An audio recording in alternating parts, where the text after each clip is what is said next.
પોરબંદરની ભાવસીજી સરકારી હોસ્પિટલમાં મેલ વોર્ડમાં એક દર્દીને નર્સિંગ વિદ્યાર્થી દ્વારા ઇન્જેક્શન અપાયું હતું ત્યારે દર્દીને અસહ્ય દુખાવો શરૂ થયો હતો। આ અંગે અન્ય સ્ટાફને જાણ કરતા તેઓ દ્વારા પણ દર્દીના સંબંધી સામે ગેરવર્તન કર્યું હોવાનું સામે આવ્યું છે।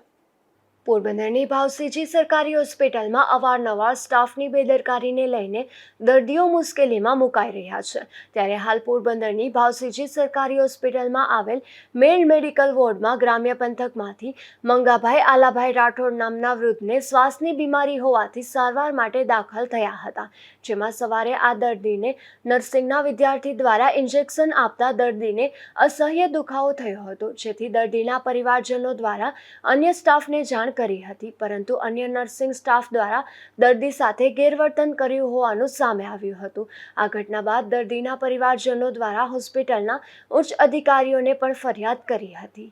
અશોક ધાનકી, ગુજરાત ન્યૂઝ, પોરબંદર।